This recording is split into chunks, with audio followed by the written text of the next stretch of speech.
for our distinguished guests and through the stimulating question and answer period which will follow. And we hope that you've come prepared to ask a few questions. There is one group here that we especially are pleased to have with us, and we'd like to recognize them now.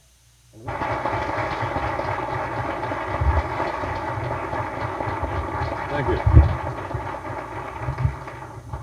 Thank you. Thank you, Charles. Better weasel out somehow, or I may even admit I don't know the answer. So think up some nasty questions, and we'll get to them in a few minutes. I came in by helicopter passing over Gerald Wallace's house.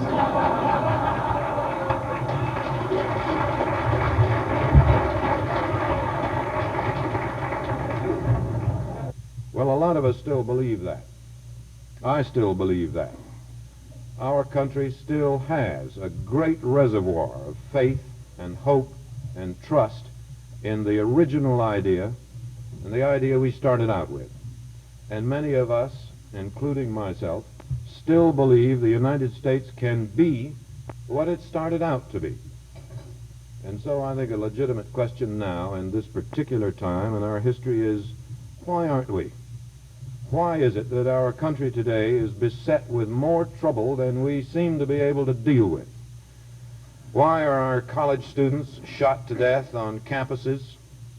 Why is it dangerous to walk the streets in our big cities? Why are our cities so dirty, congested, riddled with crime, so ugly, so polluted that we can hardly stand to live in them? Why is it that we constantly pay more and more in taxes and get less and less for them? Why is it that not very long ago a strike against the government was not only illegal, but thought also to be unacceptable and irresponsible, whereas now it is commonplace?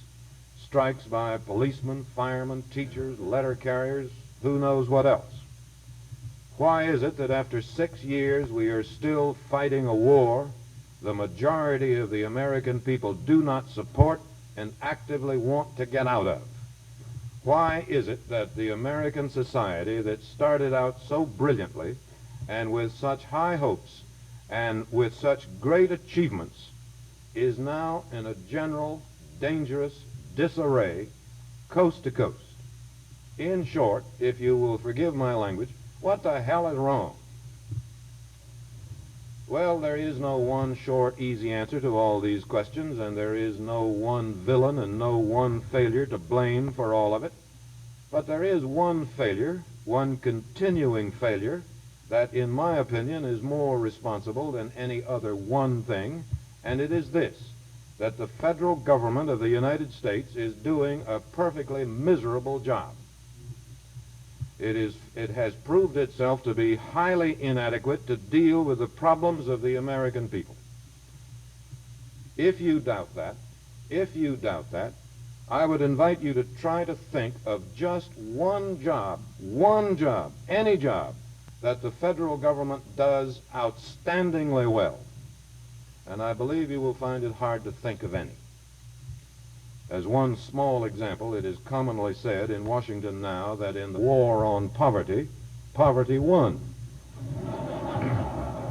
The ordinary, everyday problems are dealt with so badly that the basic trust, decency, and honesty of the American people, their basic goodwill and good nature, have been abused, have been taken advantage of, and their trust in their government and their leaders has been badly eroded.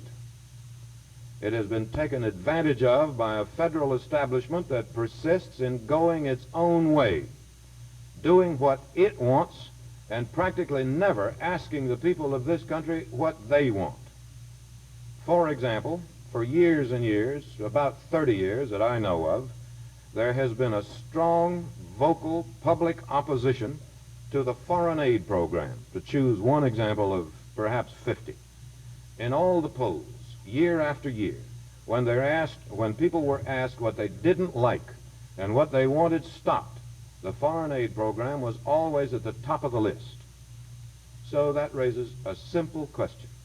If the American people did not like the foreign aid program and did not want their money spent on it, and since it was their money, And since it is their country, why wasn't it stopped?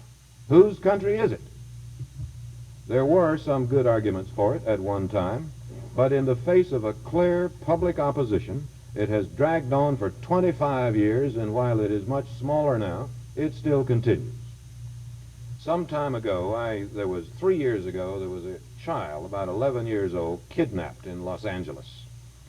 And the kidnapper sent a note to his father, I think it was, demanding a ransom of $250,000. And he got up the money somehow by scrimping and borrowing and so on, and paid it to them, got the boy back, but never got any of the money. To this day, he's never got any of the money back. So when he filed his federal tax return that year, he took a deduction, a casualty loss, for ransom money forced out of him by kidnappers. Now, as I'm sure most of you know, if your house is robbed, it's a casualty loss, a deductible casualty loss. If you're robbed in the street, it's a casualty loss. So he took a casualty loss on the money paid to the kidnappers. Well, Internal Revenue disallowed it and demanded another, I think it was $60,000 tax on the ransom money. Well, I thought that was a bureaucratic outrage, put it on the air and said so, and I got a letter from somebody at Internal Revenue accusing me of bias and slanting and all of that. And he said I was biased and slanted, and when the fact was ransom money had never been deductible.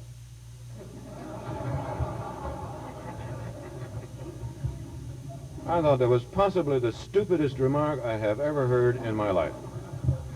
But anyway, we have in that example and many, many others a government that is supposed to serve the people and does not serve the people and instead serves itself. It's quite easy to stand here and point out all the flaws and failures and so on, but I think anyone who does that is obligated to try to offer some kind of solution. And obviously I don't have the solutions to all of these, but I do have one suggestion to offer. This spring, in April, March and April, for the first time, the national census was taken, as you will remember, mainly by mail. They mailed out 60 million questionnaires to everybody in the country, every household in the country, with a request they be sent back on April 1st, and they're now being put through the computers, and the whole idea of the census by mail worked out rather well. And my suggestion is this. Now that this method has been proved effective and workable, why not use it again, regularly, maybe 3 or 4 times a year, to ask the American people what they want? Why not use this same easy, inexpensive method to take a national referendum every so often, say every few months, maybe every 4 months, on whatever public issues are important at the time? Ask the American people what they think of this government program or that policy, or this or that tax proposal, or the various ideas for health care, Social Security, medical insurance, war, foreign aid, farm price supports, and so on. It would be easy to do. About every 4 months, say, a committee of experts or well-known people could write out a number of questions, carefully phrased, on current public issues, print them on one of these punch cards, and mail them out to everyone, not to the about 2,000 people polled by Dr. Gallup, but everyone, every household in the country. When they were delivered, we could have national discussions of these questions. Their votes in this referendum obviously would not be binding on the President or the Congress, but they certainly would be, or should be, influential, if not decisive. It would be a rash politician who would refuse what the public clearly said it wanted. It would be rash, and it would be hard to defend. I suspect that on a great many issues in a referendum of this kind, the American people would turn out to be a good deal more conservative than many of their leaders. It would be fair, it would be democratic, it would be accurate, and it would be highly useful. It would be more useful to know how the American people felt about, say, busing, than to know how many of them have bathtubs in their houses, which is what the census did ask. I think it's a good idea, a way to help push an unwieldy, remote, unresponsive federal establishment into serving us rather than serving itself.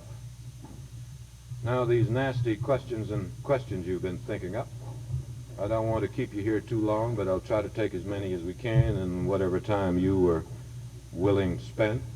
Sometime the first question is a little hard to get, so we'll start with the second. Who has the second question? Yes, sir. There are two microphones here in this aisle, so if you would walk over to it, it would help, and then everybody could hear. Sir, I'm editor of the campus newspaper at the University of Alabama.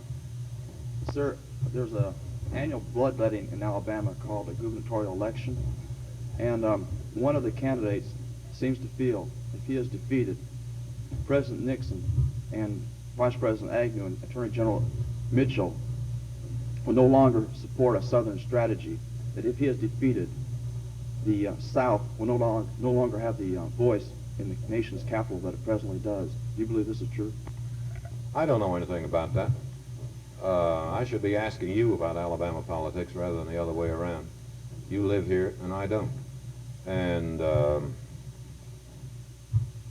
without reference to the question, because I'm not familiar with the campaign. Sir, my question was, what effect would his defeat be in the nation's capital on Nixon? Well, I was about to say that I am not answering your question because I don't know the answer, and I'm not taking any sides in the Alabama runoff. But I think what is called Mr. Nixon's Southern strategy is going to continue regardless of what happens in this or any other local election in any Southern state. I think what is called his Southern strategy is a basic part of his policy and is going to continue regardless of any particular local or state election. You made some emphatic statements about why the war was bad, and if these things are true, then it's quite obvious there's a big mistake. I want you to answer the question, why are we there, and why haven't we gotten out? Well, we're there, a lot of this is opinion because a lot of it is subject to argument, and I don't present this as any sort of gospel or any sort of fact. We are there because President Johnson was led to believe that he could send a small number of the American military into Vietnam and clean it up in a short time and get out. I don't want to go over the whole history of it because it would take the rest of the afternoon, and there are other subjects I'm sure we would like to talk about. But just as one small example, General Thomas Power, who is now deceased, until, I don't know, 3, 4, 5 years ago, was commander of the Strategic Air Command, based in Omaha. And he argued with the president, urged the president, to start, this is years ago, start bombing North Vietnam. And he wrote a book in which he said if we would bomb North Vietnam, we would have them on their knees begging for peace in 30 days. That was the kind of advice and kind of guidance that Lyndon Johnson was getting. Well, needless to say, after about 4 years of bombing, dropping more bombs than we dropped in the entire Atlantic and Pacific theater in the entirety of World War II and Korea in North Vietnam, there are no visible results. But that's the kind of advice and guidance he was getting. He believed it. He thought he could move some troops into Vietnam, clean it up, and get out in a matter of months. Well, I don't have to tell you how wrong that was. He thought he could get in and get out. He found he couldn't. Once he was there, he thought as a matter of national pride and political reality and so on that he had to stay and finish it. Well, as it turned out, he couldn't finish it. Mr. Nixon came to office saying he had a plan to end the war. It's been 1.5 years now, and he hasn't ended it. Why, I can't tell you, except that I believe he has been talked into this more of the same. I believe he's been talked into thinking that if we stay there a little longer and try a little harder, we can win it. Well, all the evidence I have, and it's not my own, I don't pretend to be any military expert, all the evidence I have from people who have spent months there studying it, and these include generals, admirals, so on, say that it can't be won unless we turn it into an enormous war that could easily become World War III. And there's nothing in Vietnam worth that. I think Mr. Nixon has stayed there in the idea that, in the hope that by staying a little longer, he could win it and come out saying, well, look at me, folks, I won the war. That's an attractive thing for a public official. And if it worked, he'd certainly come out a hero. But I must say that, in my opinion, it's not going to work. Yes, sir. Mr. Brinkley, do you believe that, or feel that the news media, and television in particular, are guilty of promoting some of the pretty serious conditions that have arisen in this nation over the last few years? If I thought the answer to that were yes, if I thought I were a party to promoting much of what has happened in this country in the last few years, I'd quit tomorrow, because I would not do it. I care for this country as much as you do, or as much as anyone else in this room does, or as much as anyone in this country does. I read the mail we get, and we get quite a lot. Quite a lot of it is rather ugly. A lot of it is very hostile, and they make some rather substantial and rather critical is almost too vile a word, accusations about what the news media in general and television in particular are doing to the country. I understand why people feel that way, which does not mean that I agree with them. First, let me explain a few things. Television news is a relatively new form of communication in this country. It hasn't amounted to much for more than about 10 years in terms of circulation and influence, if it has any. It doesn't have the long history and tradition of the printed press. We didn't all, those of us who are as old as I am, didn't grow up with it. We sort of came to know it as we got a little older. Therefore, a great number of people, and I'm not referring to you, sir, a great number of people have a somewhat confused idea of what television news is. They tend to think that since it is on television and comes out of the same box as Johnny Carson, say, or Jack Parr, or Hugh Downs, or various other entertainment programs, they tend to think that it is not a news program in the sense that a newspaper is a news medium. They tend to think that when we put something on a television news program, it means we are promoting it, or advocating it, or glorifying it, or glamorizing it. Quite the opposite is true. To be perfectly frank with you, at least half of what I put on the air I despise. At least half of it. I don't have any exact figure, but in any case, a great deal of what I put on the air I personally dislike. And I assume that they would be many of them, most of them would be the same things that all of you dislike, that all of the American people dislike. The disorder, rough stuff, violence in our country. I dislike it as much as anybody here. And the fact that we put it on the air does not mean we like it. It does not mean we advocate it or approve of it. When the bank mails you a notice that your checking account is overdrawn, well, that's a piece of bad news, but it's something you ought to know. You ought to know. And we need to know what is happening in our country, good and bad. We cannot solve our problems if we don't know what they are. You can't run a newspaper, or you can't run a television program by going on every day and every night and printing the paper saying the sun rose this morning and everything was fine and all the airplanes arrived on time, left on time, there were no accidents, no politician did anything stupid or crooked, there were no riots. I'll tell you, it'd be kind of nice if such a day ever arrived, but you just can't run a news medium that way, because the nature of news is the unusual and the unexpected. And it is simply in the nature of the animal that a great deal of it is bad. And it isn't bad because I make it bad. It is bad because it's bad. Yes, sir. And Mr. Brinkley, this concerns commentaries about speeches made by leaders, the president, or other high people in high places. General pattern is to have a commentary interpreting these speeches.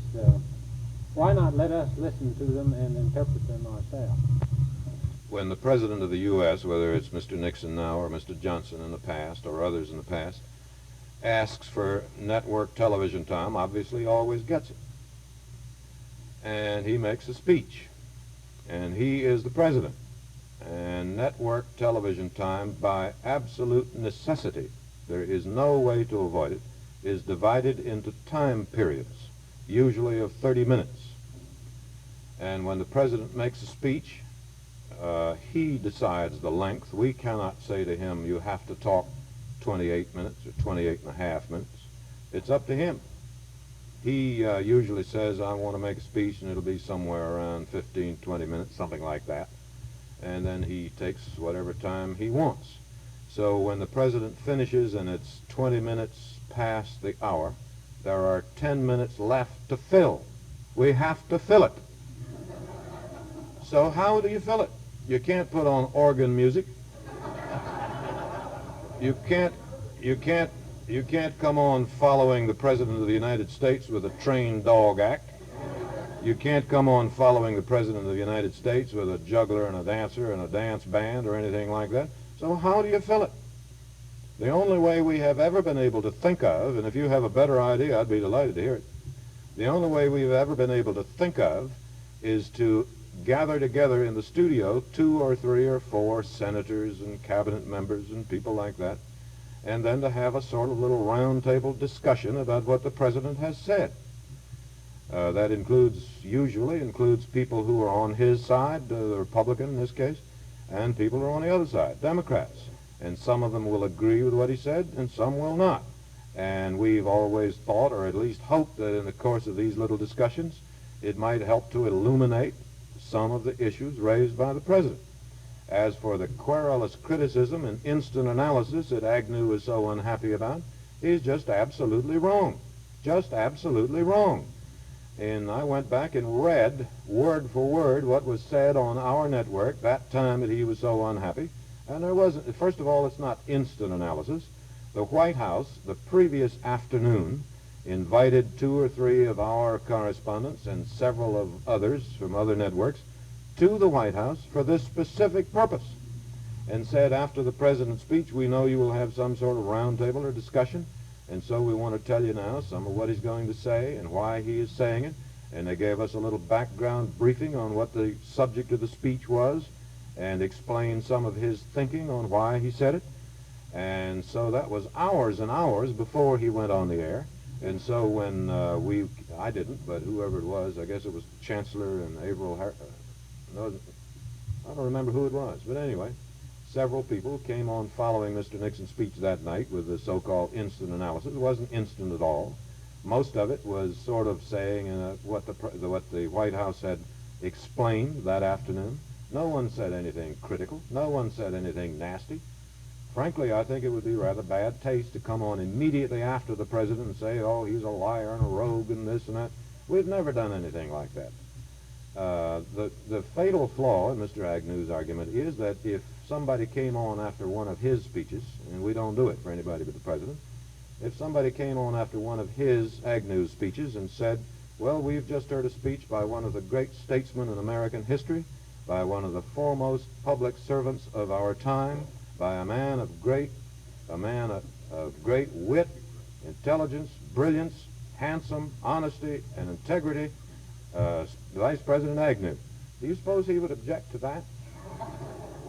Do you think he would find that to be querulous criticism and instant analysis? I think not. All they have ever objected to was a time or two after a presidential speech when we had on some political leader of the opposite party who said a few critical words. And politicians tend to be critical of each other. That's the way the system works. Had we just got on his friends who said that was marvelous and wonderful and just the greatest thing we ever heard, Agnew would never have complained at all.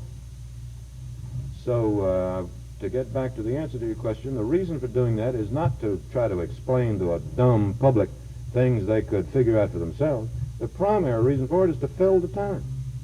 That's really all there is to it. I'm the editor of the Jefferson Davis High School newspaper. Well, when I worked on a high school newspaper, the editor was not half as good looking as you are. Thank you. Well, I'd like to ask a question for my own personal benefit. I'll be entering Northeastern University next year, and I'd just like to ask you if you think that the campus strike movement will be as strong next year, and do you think the Northeastern colleges will reopen? Next year? Yes. Well, I can't answer the first half of the question because you're much closer to the campus than I am. It's been a while since I was on the campus. I think what happens on the campuses next season, next term, so far as rough stuff and violence is concerned, depends almost entirely on what happens in the war. If Mr. Johnson continues to, Mr. Nixon continues to reduce it and to bring Americans home and to make some visible progress toward winding it up, it seems to me the campuses should be reasonably calm and peaceful. I don't make that as a flat prediction because I don't know, but that would be my guess. And the second part was, will they reopen next fall? Was that it? Well, I hope so. I don't see any reason why not. Yes, I would think so. All I know, planning to reopen. Do you think that in your moving around that if you would touch more on the fundamental issues, race, given your points of view as to that being probably a solution to some of the problems that confront us here in Alabama and throughout the country, because in our way of thinking that in most instances it's either black or white. An excellent example here in Alabama, we do not have a single black person on the highway patrol. We do not have a single black person of any position of responsibility in state government at an appointed level. You think that what you might say in your moving around would bring us closer to the reality that blacks should be brought more into the mainstream of government at the local and state level?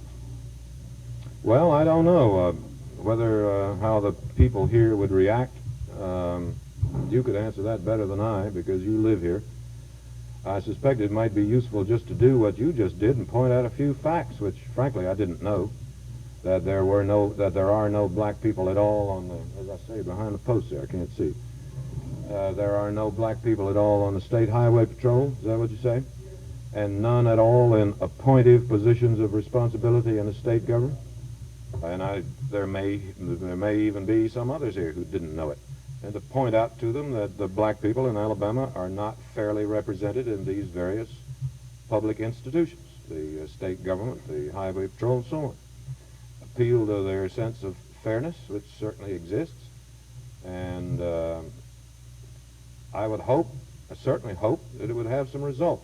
I don't know how much result it would have if I went around doing a sort of evangelist's job, trying to tell people in this case, Alabama, what they ought to do about their local situations, and I'm an outsider, you know, a smart aleck from out of town, an Eastern liberal radical, and so on.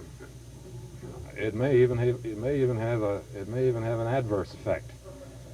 It's somewhat pompous of me to stand here in front of an audience like this and offer to answer any question you may ask, and obviously haven't answered them all. And pomposity is not entirely unknown in our line of work, as I'm sure you know. But we do have a sort of escape valve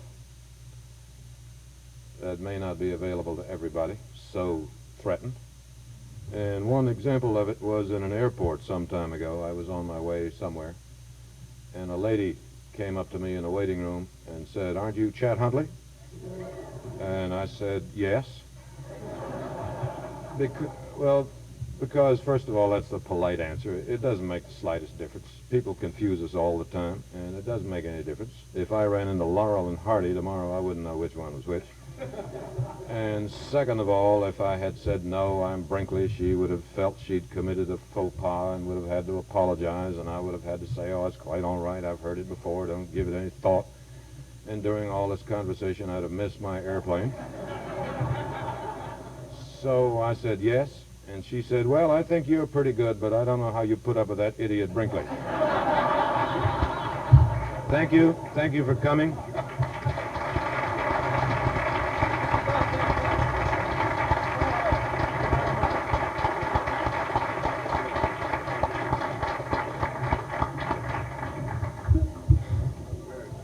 Ladies and gentlemen, I would just like to say that to David Brinkley, we at WSFA Television are deeply indebted to his taking time out from